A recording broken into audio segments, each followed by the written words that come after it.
तो उनको उस अपराध से रोकने के लिए पुलिस थी। आप प्रखंड विकास पदाधिकारी हैं, आप पुलिस को सूचना देते हैं, आपके कुछ ही कदम में वहाँ थाना है, आप थाना प्रभारी को सूचना देते हैं कि आप इनको कस्टडी में ले लें। यानी आप बिल्कुल वहाँ उन्होंने गैर जिम्मेदाराना हरकत किया। उन्होंने बिल्कुल अपना जो उनका मानवता था वो मानवता उनका कहीं नहीं दिखा। अगर वो मानवता जरा सा भी दिखाती तो आज ये स्थिति उनकी नहीं होती। बिल्कुल, जब चूंकि कोई भी अगर चूंकि वो सूचना दे के आत्महत्या करने जा रहा है, अगर मान के चले कोई व्यक्ति कल को अगर विधायक के आवास में अगर आत्महत्या करने आ रहा है तो जाहिर सी बात है अपने समर्थकों को कहेंगे तो मेरे आवास तक ना पहुंचे, क्योंकि अगर वहाँ अनहोनी होगी तो हमको सवाल का जवाब देना होगा। हम तो पहला प्रयास करेंगे वहाँ तो वो पहुंचे ही ना, अगर वो दिखे उसको पकड़ हम शांतिपूर्ण तरीके से कहीं बैठाएंगे। क्योंकि इंसान का माइंड एक पल के लिए डिस्टर्ब हो सकता है, हो सके 2-4 घंटे के बाद वो फिर जिंदगी के बारे में सोच लेता है, तो कुछ देर अगर हम पकड़ के बैठा लेते तो बिल्कुल ये चीजें वहाँ नहीं दिखी। यानी वीडियो तो बिल्कुल भी संवेदना नहीं दिखी। उनकी संवेदना ना होने के कारण आज ये बहुत बड़ी घटना घटी है, जिसका सीधा दोष उन पे जाता है। क्योंकि आरोप सीधा उन पर था, मानसिक प्रताड़ना का आरोप था, उनके साथ और 3 कर्मचारियों पे आरोप था और सीधा उन पे आरोप था। और चूंकि वो कह के आत्महत्या कर रहे हैं कि हम प्रखंड परिसर में ही आत्महत्या करेंगे, तो ऐसी परिस्थिति में उनको वहाँ 2 प्रखंड कार्यालय के 2 सिपाही या फिर 2 स्टाफ को वहाँ डिप्यूट करना चाहता कि जैसे ही पंचायत सचिव सुखलाल महतो आएंगे उनको आप अपने कस्टडी में ले लें, या फिर उनको स्थानीय डुमरी थाना प्रभारी को सूचना देना चाहता कि अमुक शख्स जैसे आएगा आप उनको गिरफ्त में ले लें। 4 घंटा बैठा के रखते, 4 घंटा के बाद जाहिर सी बात है उनके दिमाग में परिवर्तन होता, लेकिन ये चीजें वहाँ नहीं दिखी। इसका मतलब ये स्पष्ट है कि जो लोग सरकारी पदों पर है, जिन लोगों पर इस राज्य को, इस देश को संवारने का जिम्मा है, वे लोग भी बिल्कुल घोर असंवेदनशील हो चुके हैं। ऐसी नौबत क्यों आई जयराम जी, क्या लगता है? टीम गठन किया गया है, कितनी उम्मीद? देखिए, निसंदेह आज जिस प्रकार से ये किसी एक ब्लॉक का नहीं है, झारखंड के लगभग हर एक ब्लॉक का विषय है कि आज ब्लॉक में जो है जिस प्रकार की व्यवस्था है। कुछ दिन पहले ही आपकी गिरिडीह जिला में एक ब्लॉक में सीधे पथराव ही हुआ था, वीडियो और की गाड़ी पे खूब जोरदार तोड़फोड़ हुआ था, जनता ने ये किया था।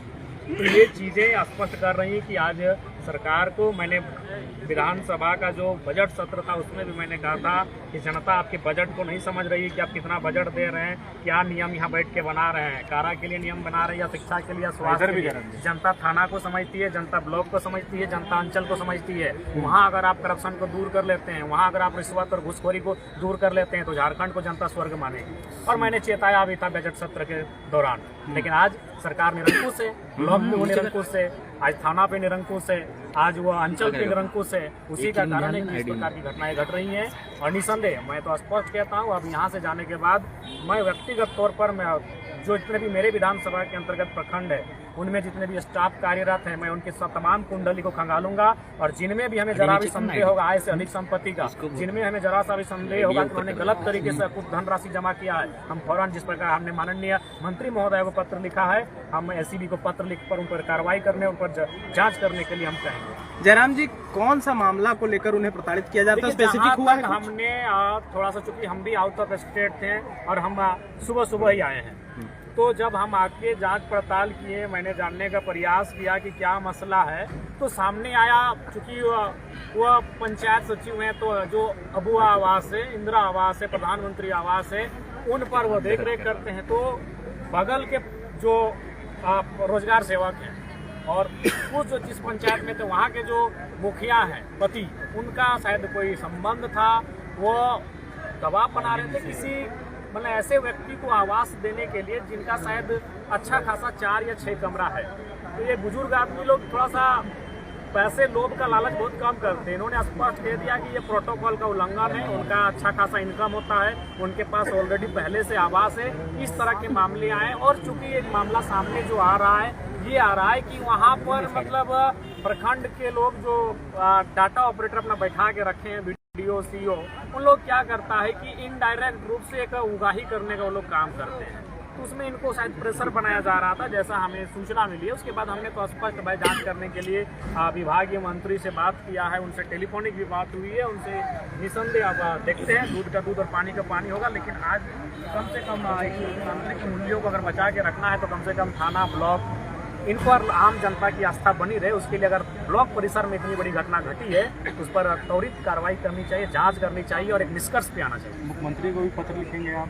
देखेंगे, जब इनसे नहीं होगा तो निसंदेह लिखेंगे। चूंकि ये ब्लॉक का मामला है, ब्लॉक ग्रामीण विकास का मामला है, तो मैंने ग्रामीण विकास विभाग के जो मंत्री हैं हमारी दीदी दिग्विजय सिंह पांडे जी को, उन्होंने मैंने रात के लगभग 2:30 से 3 बजे के बीच पत्र लिखा है। मैंने रास्ते में ही पत्र को लिखा। आपने लिखा है कि आंदोलन करूंगा मैं भ्रष्टाचार के खिलाफ, क्या निसंदेह वो तो हमारा रूट ही है, आंदोलन हमारा रूट ही है। आज लगातार हम लोग आंदोलन में है भी, लेकिन चूंकि अभी हम लोग उस जगह पर हैं जहाँ हम लोग अपनी कलम की ताकत से भी बात कर सकते हैं, इस लिहाज से हमने अपनी कलम का इस्तेमाल किया है। हमने विभागीय मंत्री को सचिव किया है, मुख्य सचिव और गिरिडीह जिला के उपायुक्त को भी मैंने सूचना दी है।